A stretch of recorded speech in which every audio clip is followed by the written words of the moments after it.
Listen, I understand art is subjective and prone to criticism. That's completely normal. However, a lot of people seem to have their britches in a twist over the most asinine reasons. So let's take a look, shall we?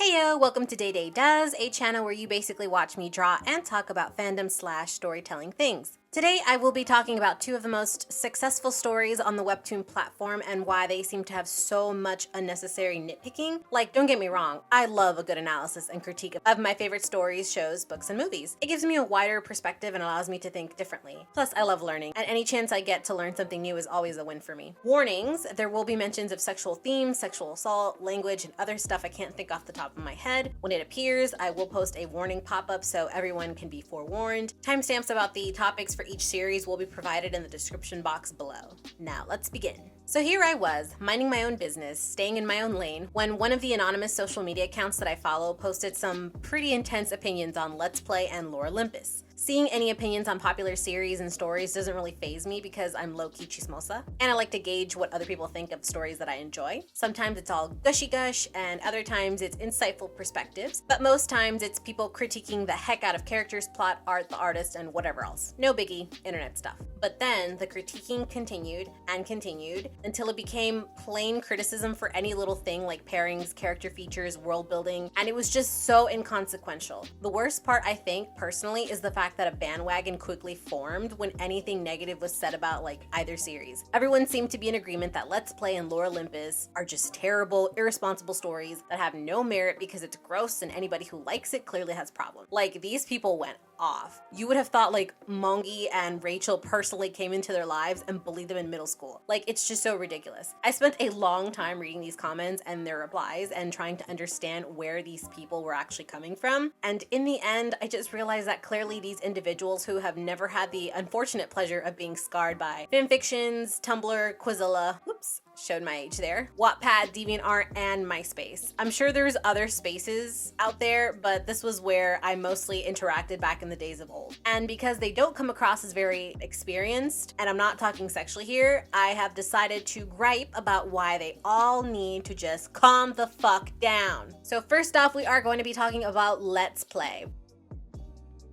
So here's a brief overview of Let's Play for those of you who don't already know. Let's Play is a romance/drama webcomic hosted exclusively on Webtoon and created by Mongi. The story is about Samara, a tech employee in her father's company during the daytime and an indie game developer in her spare time. In comes a scathing review from famous VTuber Martial Law, and what follows is Sam's game tanking under a barrage of negative comments. And to add insult to injury, Martial Law ends up being her new neighbor. What follows is a very funny, sexy, and all too real story about gaming, memes, and social anxiety. So this quote basically is coming straight from the series summary. If you're already intrigued by the plot, then stop what you're doing, click off this video, and go read Let's Play on Webtoon. It's got one completed season and currently ongoing with, last I checked, I think was 146, maybe 147, depending on when I upload this video. Now, if you don't mind waiting because you're curious about what I'm going to say in this video, then fasten your seatbelts. It's going to be a bumpy night. Warning, from this point on, there will be mentions of story spoilers ahead. You have been warned. Now let's start with the series genre, romance. From the start, it's plainly advertised that Let's Play is a romance drama webcomic. The main elements of the story are romance and drama. Yes, there are elements of gaming and roleplay because Sam's character is inherently a nerd and it's a core part of who she is. Even Mongi, the artist and author, has made it clear that she too is a huge nerd, and that's the reason her comic incorporates so many nerd culture elements and references. That being said, the main focus of the story is about Sam's love life. Her indie developer side hustle is just a plot device used to develop and grow Sam's character, so that her character journey comes out more well-rounded in the end. So for those of you disappointed that there aren't enough gaming elements in the story, I'm sorry. I'm sure there are stories out there that focus heavily on those things with maybe romance as a subplot. Otherwise, that's like complaining there aren't enough happy family moments in a horror slasher film. It adds to the plot and builds up the tension, but does nothing for the focal point, which is to see blood, guts, and gore, and maybe one survivor. Now, another complaint under the romance category is apparently the story story is too sexy for some readers, which I get. If it's too much for you, drop the story and move on. Like, instead, I keep seeing so many complaints about the fact that Samura is too horny and, again,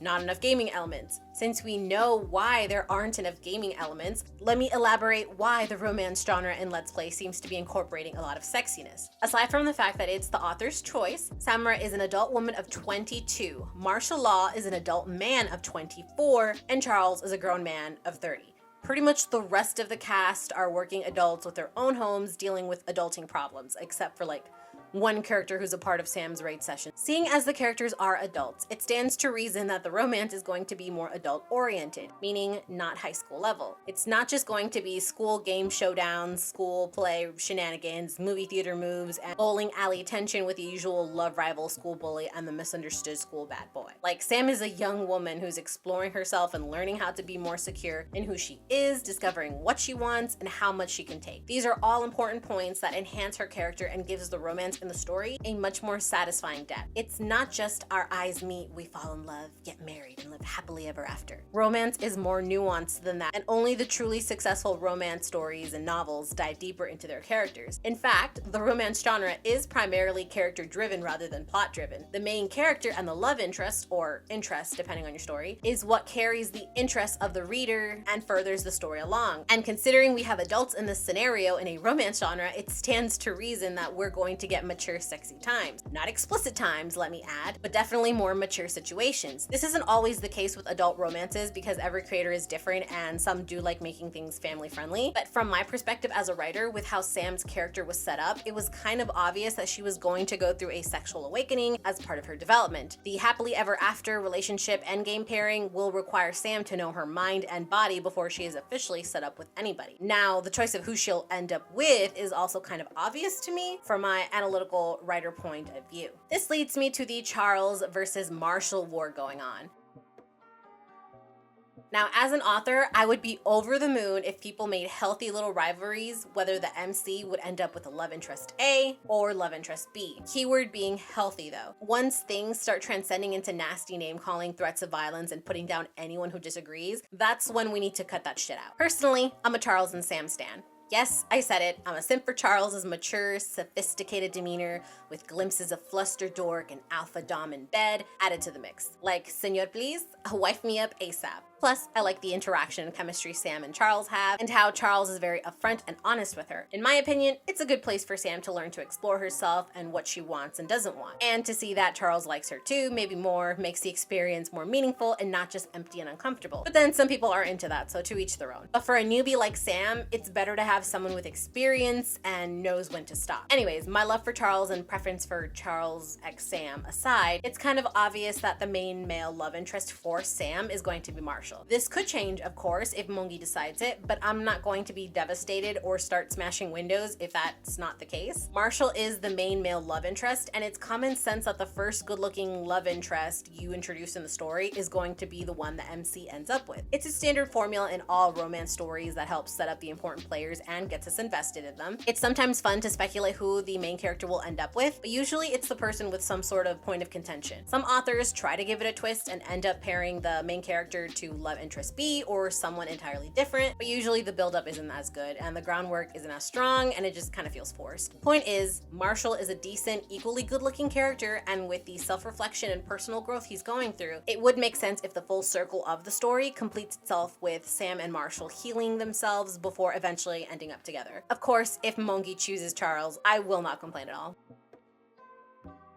Now, going back to the Charles and Sam ship, I stated that I like them together because Charles is very upfront and honest with her. Sam would be able to learn to explore herself and what she wants and doesn't want. In her case, it's sometimes better to have someone with experience and understand when to stop. Now, I understand some people may see that because Sam is younger than Charles and he's her boss, that there's this unfair power imbalance, which is fair, but at no point do I see any coercion or Charles's power coming into play that forces Sam to do anything inappropriate. In fact, I see him him hyping her up in his own way, trying to help her grow into her own person. That's one of the things I've noticed between them. Charles respects Sam and views her as an individual with her own mind, as an equal, as a fellow human being that can handle her own but can provide assistance should she need it. She's not some tool to be manipulated. I can understand why people think Charles is manipulating Sam, but from what I've reread of the series so far, I have not found any evidence to support this claim. Charles's behavior is always impeccable and honest, and the boss/employee line is something he respects. The one who actually crosses that line is Sam's father, because for literally anything, Charles is bullied and threatened, and that's not something that is okay in the workplace environment, especially from a boss with a firing power to a subordinate. I've also seen some allegations that Charles's behavior towards Sam is reminiscent of grooming, and that just makes me want to drop kick an ignorant bitch. If you've seen my last video about the Cesrin canonicity controversy, I talk at length about carelessly throwing these heavy words and accusations around like Halloween candy. It's one thing if he's actually doing that, but when he's not, then it's quite another. And he's not. I'm sorry that your pairing doesn't seem imminent, or that men similar to Charles intimidates you or scares you or just isn't your cup of tea, but like, holy flip. If Charles was truly such an awful character, the creator wouldn't put him anywhere near Sam or have him as a secondary love interest. Please have some common sense. A man encouraging a woman to grow into her own is not a bad thing, and he doesn't have to be female to do it. Sure, it would be nice if Sam were able to do that stuff on her own, but not everybody can jumpstart their growth journey themselves. It helps to have a support system to help, friends and people who care about you to encourage your glow up, and boy is our girl glowing up. As disappointing as it is to hear for some people, Sam's interactions with Charles that extend beyond the professional is all consensual. When everybody was losing their collective minds at the end of season 2, accusing Charles of attempting to rape a drunk Sam, so convinced that he was the villain and just this terrible, awful character, and that Mongi would be the equally terrible person for making it happen, and then everybody realized that that was never the case with the return of season 3, and it just made the eggs on the sea of faces so glorious. And then one last thing. Yes, I know, finally. But one final thing I wanted to mention was the complaint of Sam's chest area. You know, her breasts. I've seen people complain about it, that it's hypersexualized and being objectified, and I'm just like, what comic are you guys reading? Yes, they're an eyeful, but that's just the artist's personal choice to make her look that way, and it doesn't come across as inappropriate or gross in any way, shape, or form. And I've seen other shows and comics that actually hypersexualize a female body in a way that's literally unrealistic. Like, are we forgetting the characters like Hinata and Tsunade from Naruto have big ones and are actually sexualized by the anime studio, like Point Blank period? I don't hear a peep from anybody about that. Or the fact that Lucy from Fairy Tail, the amount of unnecessary fan service that this girl has is just plain embarrassing. And again, I have never heard a complaint about that shit. Even American comic books, when they illustrate a female character, they just go way beyond what is appropriate and they don't even make it look believable. With Sam, and trust me, I tend to notice this stuff easy, there isn't this constant fixation on her nudity or fan service that's specific to the male gaze. It doesn't come across as objectifying or gross. When Sam has her sexy moments, that's when it's appropriate to emphasize her asset. But even then, the way the artist makes it doesn't feel inappropriate. Showcasing sexiness without objectifying the female body can be done, and I can only applaud that Mongi is able to do it just fine. Which brings my point that anytime you see a busty girl in the media, it doesn't automatically mean they're instantly being objectified and hypersexualized. I appreciate people's concerns in this regard, but please learn to tell the difference, because if people begin complaining and painting everybody with the evil brush, then busty females will never breathe as people. Like, their rep will be fewer, and the only ones daring to draw them are going to be icky people. So, moral of my venting, dislike who you dislike, nothing wrong with that. Pray your shit becomes reality. If not, it's not the end of the world. Fanfiction and fan art is a thing if canon isn't to your liking. Hope my clarification dispels any legitimate concerns, and for those who still stick by it as an excuse to dislike the series, who hurt you? Now we move to lore Olympus, a modern retelling of the Greek mythology story between Hades and Persephone. It starts with Kore, Persephone for those that don't know, that's her maiden spring name. The story starts with Kore living in Olympus because she wants to attend school and be away from her mother Demeter's overprotective reach. Invited to a party, she catches the eye of Hades, and through a series of underhanded hijinks, she ends up kidnapped and waking up in Hades' home in the underworld. Mind you, it wasn't Hades who kidnapped her. He was unaware this happened, and once the two get to talking, they build a bond that will be tested through the Pantheon drama. Can they fall in love, and will it flourish against those who oppose it? If you're already intrigued by the plot, then stop what you're doing again, click off this video and go read Lore Olympus on Webtoon. It's got one completed season and currently ongoing with, I think, 183 or 184 episodes maybe, depending on when I upload this video. If you don't mind waiting, however, because you're curious about where I'm going with this portion of the video, then strap in, because once again, It's going to be a bumpy night. warning, from this point on there will be mentions of story spoilers ahead. You have been warned. Now let's start with the first story complaint I found, and that was the art style. Apparently, there are some complaints that Rachel's art style has changed, and it's just not as pleasing as the old way. The fact that there's a complaint about this makes me want to laugh, because it's not even a big deal. Artists' drawing styles change all the time, especially for artists who make weekly updated comics. Like, it's going to happen. If the artist wants to keep their sanity and not burn out, shortcuts will have to be taken, and that includes hiring some artists to do the drawings, backgrounds, text, etc. Like, I just find this complaint flimsy and weak as an excuse to hate on the comic. Regular manga artists update a few pages of their manga once a month. I know, because I've been waiting for years for Black Butler to conclude or get to the actual climax of the story, and I will still be waiting. For webcomics, you get 4 episodes a month. Now that's progress. Alright, now this is the big one that I've seen people complain the most about. It warms my heart that people are starting to check to make sure problematic shit gets called out, but my lord, can people really miss the mark sometimes. Normally, a 19-year-old hooking up with a 30-something-year-old is definitely cause for concern because of the mental maturity. It works for some individuals though, so I don't automatically demonize the relationship. I'd have to look at it on a case-by-case basis, because technically they are over the legal age of consent and are considered adults. And this goes for literally any country in the world, so no matter what society of origin you're viewing this from, it's legally in the clear. In this case, it's a little tricky because these are immortal beings and they're also fictional, but that aside, Hades is like 2,000 plus years old, even though he looks like he's in his like early to mid 30s. Persephone is 19, I believe, point blank period. She's lived in the earth realm strictly sheltered because of Demeter, and it's stated and implied that she's kind of like that country girl in the big city. From this point on, I would look at her personality and how she acts to determine where she's at mental age-wise. And from what I've read in the comics, she's naive in some respects, but it's not anything that makes her come across as like an actual child. She's already being coerced into joining a celibacy cult her mother and her friends are a part of without letting her experience anything at 19, and if that isn't taking advantage of her. That being said, I honestly can't find too much fault in the age difference, because 1, they're immortal, so it's not entirely the same. 2, the choices and decisions Persephone makes are that of an adult, and she carries herself like someone who knows what they're doing. I know later in the series she turns 20, so if that helps some people, maybe, I don't know. And 3, everything Persephone does with Hades is very consensual, and while Hades shows his interest in her and makes it aware, it is in fact Persephone who initiates a lot of their romantic overtures. Nothing between them ever feels like Hades is using his mental maturity and power as a god to make her feel uncomfortable or take advantage. It's all very respectful actually, and Hades is very honest when interacting with Persephone, unlike some characters in the series we can't name. They treat each other like decent, godly beings, and acknowledging that they are people with feelings and opinions. And as anyone with wisdom can tell you, a successful relationship is built upon respect for each partner and their needs. And of course, finally, the 4th point that I wanted to make, everyone does realize that in actual Greek mythology lore, Hades and Persephone are actually uncle and niece, right? Like, Rachel did us all a favor here by changing up the story how she did. Like, how is everyone up in arms over the age difference as opposed to the actual clusterfuck that is the familial relations in the actual mythological lore? Like, everyone's so gung-ho about this when it's so much worse in the actual lore. Like, I can't even begin to describe just how bad. People really need to straighten their priorities, my god. So in the end, even if Lore Olympus did turn out the way it did, in this case, it's really not something I'm overly concerned about. And people constantly harping about it like it's the smoking gun only ends up doing a disservice to themselves and others when real problematic media shows up, because they can't tell when there's a distinction.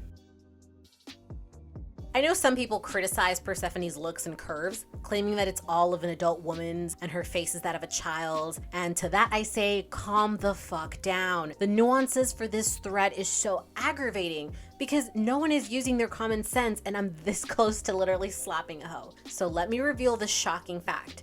Baby-faced adults exist. They have mature bodies and build mature relationships because it's their right as an adult. Do some people take advantage of this fact and make it gross in some medias? Yes, they do. I acknowledge that. Does that mean we can't have baby-faced adult characters because some people ruin it for the rest of us? Hell no. As someone a part of the babyface nation, I will not let anyone ruin my baby-faced heroines. Plus, way to ruin it for the thick curvy girls. Jump on a bandwagon and we all know you just want to burn a metaphorical village down. As it stands, for these exact reasons, I can never fault Rachel for giving Persephone the wide-eyed, ingenue babyface look, especially when Persephone is not as old as Hera or Min, so it only makes sense that Persephone looks the way she looks. Literally, guys, it's not the end of the world. Yeah, this critique, and I'm using the word critique very lightly, is stupid and reaching. Short people is not minor coding. And believe it or not, the majority of us shorties adore height differences. So if you're uncomfortable, don't read the material, I swear to God. Enough said. Like, I can't even go on about this opinion because it's so asinine. Like, I can't even. Listen, as an Apollo fan from the Greek pantheon in general, I was disappointed that the appointed villain for the series would be him and not someone else. But at the same time, I get it. Zeus is overused, Apollo as the golden boy, jock, fuckboy, acting as a problem for Hades and Persephone's relationship, plus whatever else he's needed for plot-wise, was kind of an obvious choice. However, some people, I'm realizing, can't separate Apollo from regular Greek mythology and lore Olympus. Like, they become so feral and convinced Apollo is the absolute worst that I gotta really ask for clarification sometimes, because regular Apollo is not the monster some people are convinced that he is. Lore Olympus Apollo and all of his actions are definitely heinous, no doubt about that, and it deserves the swift hammer of justice, for sure. If not from divine retribution or Hades or Persephone, then from, like, if anybody, me. Sexual assault is inexcusable and will never be tolerated or condoned, so I applaud everyone holding Lore Olympus's Apollo accountable for his actions. Just make sure you separate Lore Olympus Apollo and regular Apollo, because regular Apollo is more of a tragic figure than, absolute scum. The real ugly character who does similar in regular Greek mythology is actually Zeus, and I literally see no one canceling him yet. I don't know if people realize, but Greek mythology has no real canon. What we know as canon is just whatever writer in the days of old wrote fanfiction about their faves. It's literally what it is. There's like 5 different versions of a god or goddess's story, which means whatever someone thinks of as the correct lore isn't really correct. It's just people's preferences, and you know what? That's okay. But certain people can't expect artists and authors to follow their preferred canon mythos, and in fact need to calm the fuck down, because not every media of Greek mythology will be to their liking. It happens. Not to mention, if we stick to the same way of telling the same 3 stories of one god, shit's going to get old real fast, which is why the modern retelling comes in and makes the Greek mythology tales new and interesting. It's so necessary, and the fact that this is the level of complaints we've reached simply because they don't like Lore Olympus, literally tragic. In fact, shameless advertising for the win, I have an adult urban fantasy novel coming out in 2022 called In Pharaoh's Edge. It's a modern but dark reimagining of the Greek mythological tale of Hades and Persephone, because yes, I am a stan of that. So I've had it written for years and even published it beforehand, but because of some drama, a story time for another time, I'm finally re-releasing it next year with some major edits. And with me announcing this, I can tell you for sure I will get people loving my idea for Hades and Persephone and others not into it. And that's perfectly okay. But if these never happy Nancys make this one of their main reasons to constantly harp about it eons later when it's really not that big of a deal, then I can only hope they find some type of joy in life before their youth gets sucked out of them and they start looking like a wrinkly lemon. So in conclusion, I could go on about other stupid opinions that have no real basis for critique, but I'm just gonna wrap up the video right here. The main takeaways I want people to have is that 1, having fictional faves and role models is cool. But have common sense, por favor. These characters and stories are not the be-all end-all. You will be fine. You are not defined by the actions of these characters. Free will and the ability to do better than what you see and hear is a godsend. 2, let these artists tell their feckin' stories. If you don't like it, then either don't read it or make a better story. Critiques and criticism is expected and normal for any works of fiction published for the public. But if it's asinine reasons like some that I just went over that common sense can easily answer, please take a break from consuming stories via TV, comics, books, and other such media. Read nonfiction. Take a walk, go camping, play sports, crochet a sweater while you listen to financial advice podcasts. Do the chores you're currently putting off. Drink coffee even, for the love of all that is sane. Like, I can handle story concerns, but at this point, people are just reaching because the story isn't to their taste or they're bitter. And trust me, I know bitter very well. I love how the people so openly up in arms about this actually have produced little to no story content and come across as if they're the experts on pacing and storytelling in general. I know some creators don't have bachelor's or master's in creative writing or know how to tell a story as professionally as they can, but rest assured that they work with editors who can actually help them with any story flaws. They don't just become Webtoon originals on a whim. Anyhow, that's the end of the video. Thank you everyone for listening to me vent. This topic has been on the forefront of my mind for a while. If you have any comments or opinions of your own that are legitimately valid, then please feel free to let me know in the comments down below. I will be reading those because I like reading what you guys have to say. Appropriate links about my artwork and my tarot reading business, but y'all didn't know I did that. I do that actually. Yeah, that's gonna be in the description box down below. So I'm gonna talk to you guys in the next video. Cheers.